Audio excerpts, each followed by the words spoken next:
The rebellion of Korah. In this three-part story, there are two conflicts. One is against Moses, and the other against Aaron and his priesthood. Against Moses, the Reubenites came, and their argument is that their ancestor, Reuben, was the oldest of Jacob's sons. Therefore, as the oldest tribe, they should have some say. They should have some authority and not Moses. There's only two times when people come and directly attack Moses and his authority. In both cases, God steps in quickly and does something supernatural. In the first case, it was when Miriam came, Moses' sister.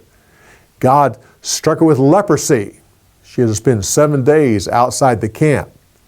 And in this instance, when the Reubenites came, God stepped in. The earth opened up. They and their families fell in alive. And then it closed. The other conflict was against Aaron, and that the fact that only his descendants could be in the priesthood. Korah came with the argument that all of Israel is holy, and really anybody from Israel should be able to serve as a priest, but especially the tribe of Levi. And Moses personally talks to him. I think that is interesting that Moses takes the time to try to convince Korah to step back, to don't do this. But he couldn't do it, and he had to force the issue. Well, God has to act 3 times here.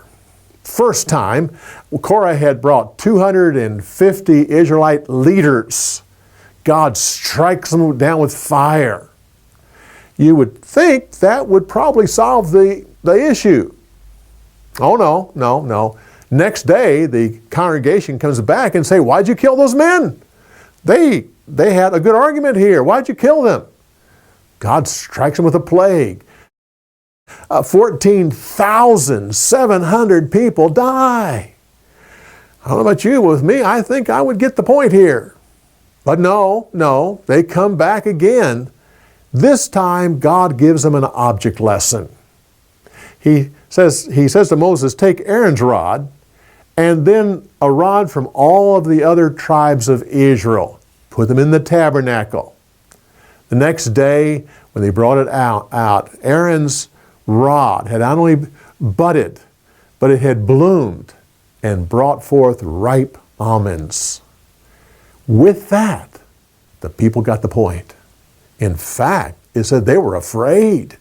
Not only did this solve the issue forever, that Aaron's descendants, only they could be priests, it says they were afraid to even come close to the tabernacle in case God would judge them.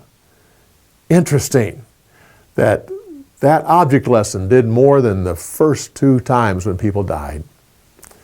Well, Korah, I think he was a good man. He was a leader. He was probably a little bit wealthier than the others. He was involved in several times when God works with the people.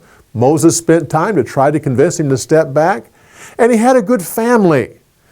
In fact, the family didn't side with him. They knew that dad had kind of gone off the deep end of this whole thing, and they stayed back. And so it clearly says that the sons of Korah were not killed. Not only did his sons do the right thing here, but his descendants. One of those sons had a son, Elkanah.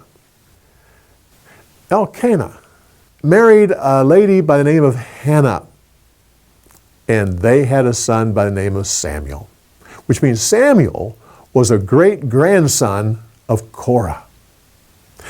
And don't forget, 10 of the Psalms that we have in the Bible were written by the sons of Korah. And when Solomon built the temple, it clearly indicates that descendants of Korah served there.